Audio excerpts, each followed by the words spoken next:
इस संसार में पक्षियों की हजारों प्रजातियां पाई जाती है। सभी के वहीं दो पंजे, दो पंख और एक गर्दन होती है, लेकिन इन्हीं में से एक ऐसा पक्षी है जिसकी अलग पहचान है, जो आसमान का सीना चीर के हजारों मीटर ऊपर 120 किलोमीटर प्रति घंटे की रफ्तार से उड़ता है, जो खुद से कई गुना वजन के शिकार को भी अपने पंजों में दबोचकर उड़ जाता है, और इसलिए उसे पक्षी राज यानी पक्षियों का राजा कहा जाता है, जिसे हम बाज के नाम से जानते हैं। एक बाज इतना ऊंचा मुकाम हासिल करता है अपनी ट्रेनिंग और अपने पुनर्जन्म की वजह से।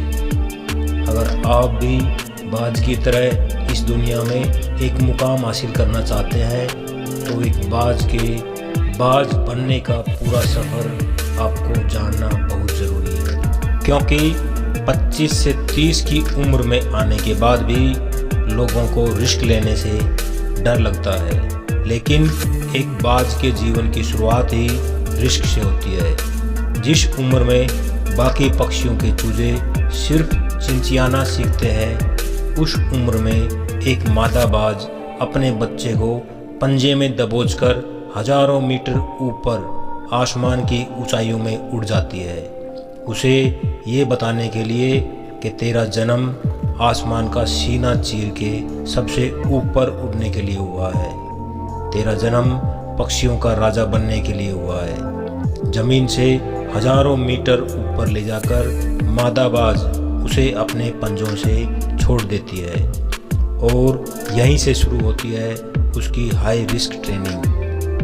वो चूजा जमीन की तरफ नीचे गिरने लगता है, थोड़ा नीचे आता है तो उसके पंख खुलने लगते हैं। नीचे आते आते वो अपने पंख फड़फड़ाने लगता है, लेकिन वो अभी तक उड़ना नहीं सीखा है। वो ज़मीन से कुछ ही मीटर ऊपर होता है, ऐसा लगता है कि कुछ ही सेकंड्स में उसका जीवन समाप्त हो जाएगा, लेकिन अचानक एक पंजा उसे अपनी गिरफ्त में लेता है और वापस आसमान में उड़ जाता है।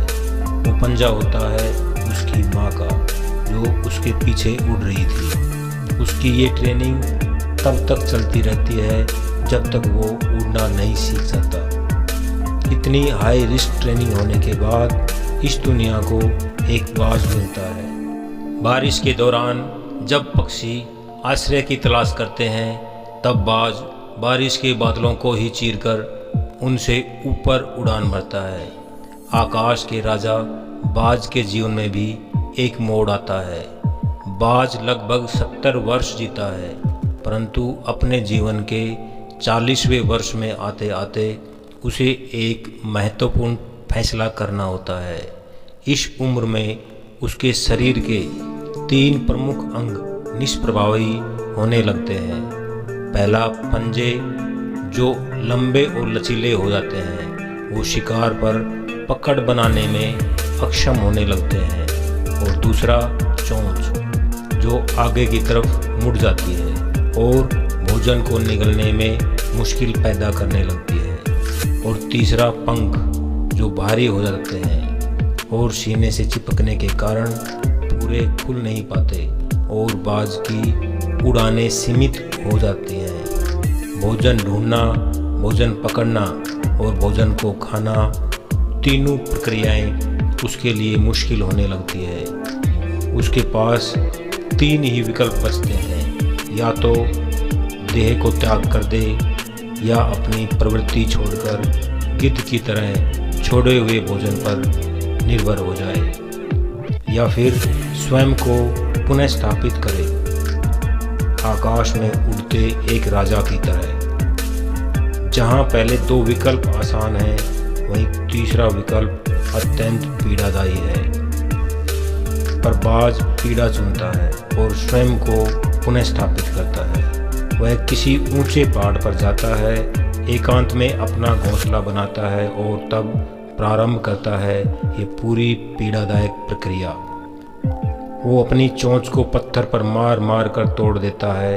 अपनी चोंच तोड़ने से अधिक पीड़ादायक कुछ भी नहीं है एक पक्षी राज के लिए।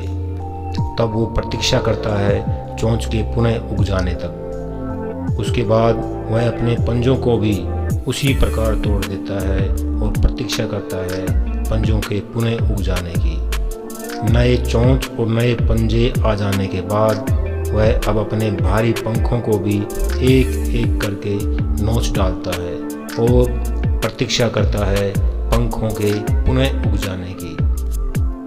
5 महीने की पीड़ा और प्रतीक्षा और तब उसे मिलती है वही ऊंची उड़ान। इस पुनः स्थापना के बाद वो 30 साल और जीता है, ऊर्जा, सम्मान और गरिमा के साथ। दोस्तों, प्रकृति हमें सिखाने बैठी है।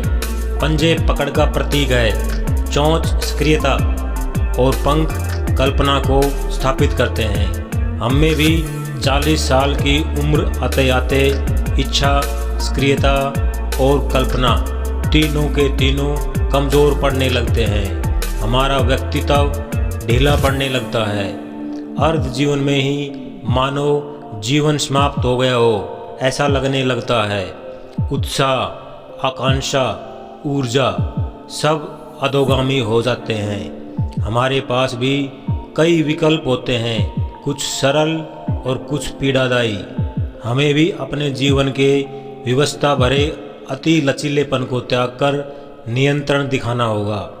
बाज के पंजों की तरह हमें भी आलस्य उत्पन्न करने वाली मानसिकता को त्याग कर सक्रियता दिखानी होगी। बाज के चोंच की तरह हमें भी भूतकाल में जकड़े अस्तित्व के भारीपन को त्याग कर कल्पना की उन्मुक्त उड़ानें भरनी होगी। बाज के पंखों की तरह 5 महीने ही न सही पर 1 महीना ही बिताएं अपने आप को पुनः स्थापित करने के लिए। जो शरीर और मन से चिपका हुआ है उसे तोड़ने और नोचने में पीड़ा तो होगी ही, पर तब हम भी बाज की तरह उड़ानें भरने को तैयार होंगे और इस बार उड़ानें और ऊंची होंगी और अनुभवी होंगी और अनंतगामी होंगी।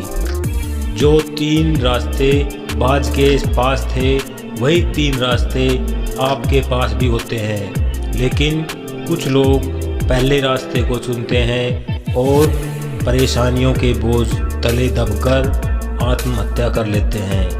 ज़्यादातर लोग दूसरे रास्ते को चुनते हैं। वो परेशानियों का बोझ पड़ते ही अपने लक्ष्य को छोड़कर एक नॉर्मल लाइफ जीने लगते हैं। और कुछ वो लोग भी होते हैं जो इन परेशानियों को लात मारकर अपनी मेहनत के दम पर बाज की तरह आसमान की बुलंदियों को छूते हैं। दोस्तों, बाज की ये ट्रेनिंग हमें बहुत बड़ी सीख देती है कि अगर रिस्क लेना पड़े तो रिस्क लो, लेकिन अपने फील्ड में अपने आप को इतना ट्रेंड कर लो कि उस फील्ड में आपसे ऊपर उड़ने के बारे में सोचकर ही लोगों के पसीने छूट जाएं, तभी आप अपने फील्ड के बादशाह कहलाएंगे। इस वीडियो में इतना ही। अगर ये वीडियो आपको अच्छा लगा हो तो इसको लाइक व शेयर कर सकते हैं। अगर आपने अभी तक सब्सक्राइब नहीं किया है तो सब्सक्राइब ज़रूर कर लें। अगले वीडियो में फिर मिलेंगे, तब तक खुश रहिए, मुस्कुराते रहिए। जय हिंद।